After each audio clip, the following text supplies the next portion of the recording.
If you like sagebrush, ghost towns, and interesting places, come along with me as we explore Nevada.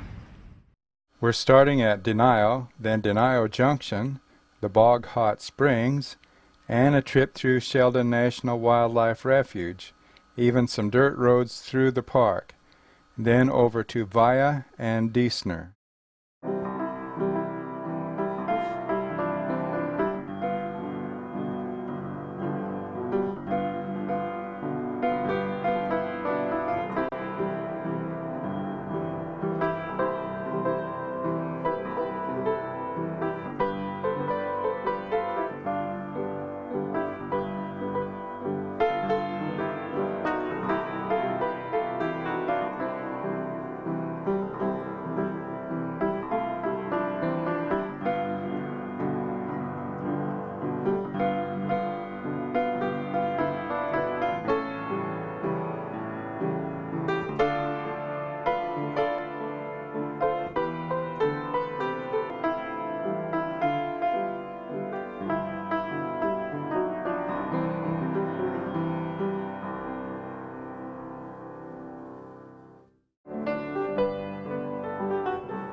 Next, we'll cross the dry alkali lake to Cedarville and Eagleville, California, then Nevada's Black Rock Desert, Gerlach, Empire, Pyramid Lake, Nixon, Sutcliffe, the west side of Pyramid Lake on the Paiute Reservation, the Pyramid Town site, Flanagan, Bordertown, and Reno with its automobile museum.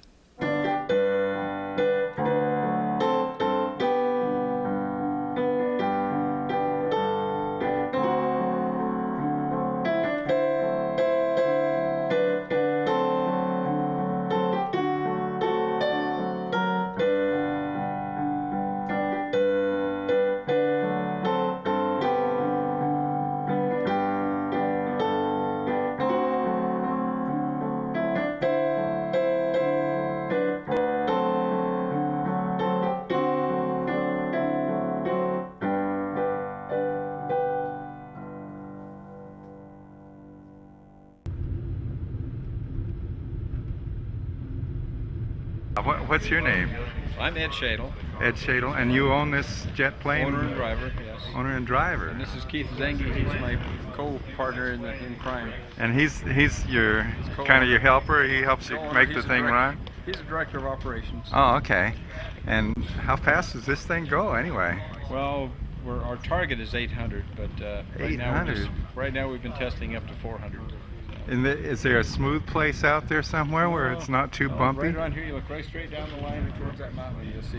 Oh, and it's straight, it's smooth there, like the salt flat. Okay. Yeah. And you don't have any rubber tires? That's just what you use? Kind of. That's a steel tire? Aluminum. Aluminum. A high-grade aluminum. Okay.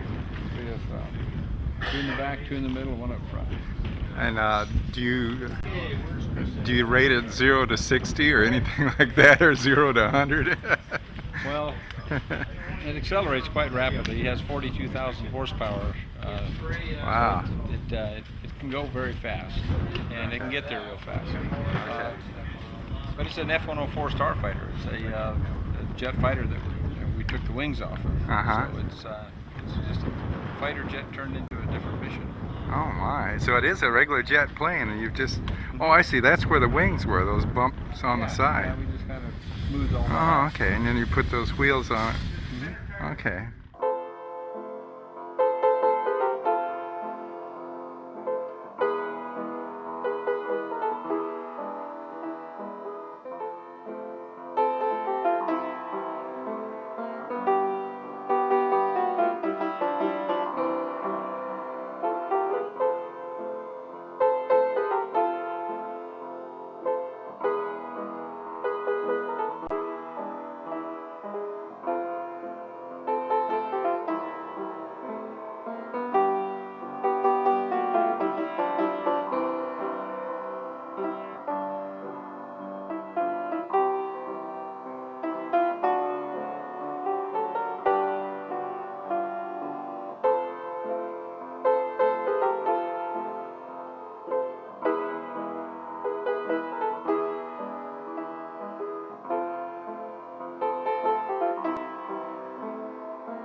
glass and they've got a bail on it. Now, the bail on the lighting is because in those early days you didn't have a garage door opener. You opened your door and turned on the light when you got home at night. You could lift those lights off. You parked out in the barn. You could lift one of those lights off and find your way home. Back in this day. No tops. These are fair weather cars. These are pure luxury. This isn't taking the kids to school, commuting, or anything else. This is a Sunday afternoon. The weather's good. Let's go for a drive. Let's go for a picnic. And that's all they were used for. And so you didn't need a top. I have a 1918 Cadillac, and in the owner's manual for that car, it talks about how to winterize the car. And that's not how to put antifreeze in it, it's how to put it on blocks. You just didn't drive it in the wintertime. These are the right colors, it's just that it's not quite the same as they were back then. All right, 3 more cars here, and that's the Adams Farewell. You see over there on the left with the engine behind it, the Franklin here in front of you, and over behind you, the Pierce Arrow. Start with the Adams Farewell. That's the only car in existence today. They had a big idea for an automobile. It looks like an aircraft engine. That's a spare engine for the car behind you. Looks like an aircraft engine, but I say it runs in reverse. Instead of the pistons moving inside those cylinders to get the cooling it needed, the cylinders moved around the pistons, so that thing's spinning underneath your seat. It's supposed to give it a gyro effect. A, B, C, D, E, F, G, pretty much used all the alphabet. Finally settled on T in 1908 as the car that he was going to make for the masses. Now, when he first started making these cars, he was making them like everybody else was making cars, mass production they called it. And they take a warehouse like we're standing in here, and they put out sets of sawhorses, put a frame on each of the sawhorses, and start bringing parts to the car. Well, your mechanics are always running for parts. They're not working, they're running for parts. And he says, I got to be able to figure out a better way to build a car. He was only building 20 to 25 cars a day. Started looking around and found the meat packing business. The carcass had come into the packing plant, and the butcher never moved. Each butcher standing next to each other, and each of them had a job to do, and pretty soon there was nothing but bones coming out of the back end. So he says, why can't I do this with an automobile and have a car when I go? So by 1914, he perfected the assembly line and started building cars using the assembly line. Well, instead of building 20 or 25 a day, he now was up to a car a minute to every minute and a half. Big change. Well, a guy by the name of Packard one day bought a Winton and hadn't any more than got the car home, and he had some complaints. So he went back to the factory, got a hold of Mr. Winton, and says, I got some problems. And I went and looked at him, and he says, if you can build a better car, do it. So Packard built cars until 1958. What did he want? One of the things he wanted was by the way, this is the only model of this particular Packard in existence today. He wanted a glove box on his car, a place to put his hat, his duster, and his gloves. Franklins are always air-cooled, so you don't need a radiator. Notice how there's just a fan in the front there. And they prided themselves on that for 2 reasons. One was the engine ran hotter, which made it more efficient. And secondly, you didn't have to worry about it freezing in the wintertime. There was no water in it. But by 1908, people started to realize maybe there is a place for the automobile in this world. Recognizing in New York City at that time, there were 2 million horses on the city streets. So they built these short wheelbase enclosed cab cars. They could get in and out around the buggies, and it became the first town cars. And this was really living when you had a car like this. Now notice the lighting up here on the cab is like we've seen before, the oil lights. But the ones out down in front are different. Those are acetylene lights, like a miner's light. Very bright. Acetylene gas, you can now see where you're going, 30 miles an hour. You can see very well. Where did the acetylene come from? Well, these are acetylene generators on the running boards of these 2 cars. Put carbide chips in the bottom, water in the top, drip the water on the carbide, that generated the acetylene gas, and that fired the lights. It worked great, except it was pretty risky business. These things are sitting out on the running board, out of sight, out of mind. Too much water, too much pressure, bang. Or if you get a leak in the O-ring in there that seals the cylinder, a spark from the engine set it off. So they were very dangerous. Something else had to come along, and we'll see that in just a second. He says, you got a fine company there, you got a nice car. He says, what you need is my engine, you have a better car. And Ford didn't like the sound of that. He left the company. They put the Ford engine in the Ford design car called the Cadillac, 1903. Ford goes over and starts a 3rd company, Ford Motor Company we know today, and builds this Model A Ford, not a Studebaker. But anyway, in the early days, Pierce, that was the car. And after 1930, it was Cadillac, and we'll talk more about them when we see them and why that happened. That car has an engine at 825 cubic inches. Now think about that compared to today's cars. A big Chevy is 350 cubic inches. So that's over twice as big as a standard Chevy V8. That's not a car you want to crank. That car has an air compressor and an air tank aboard, and when you're driving, you build up a charge of air and use that to start the next time.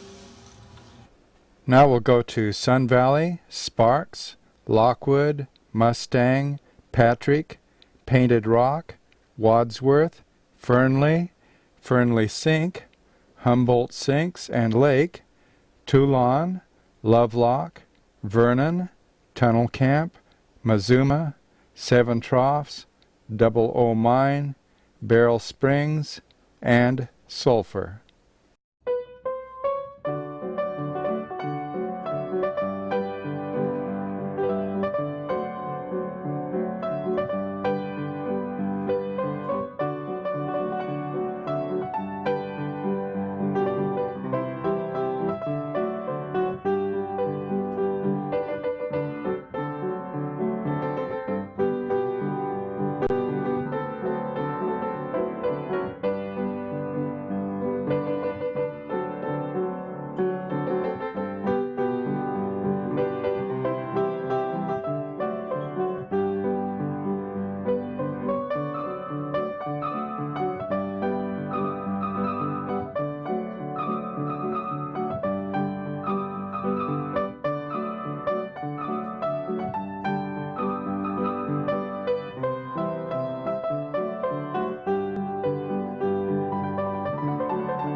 That's about as far as we've gotten this trip. Come back again next time and let's see more of Nevada.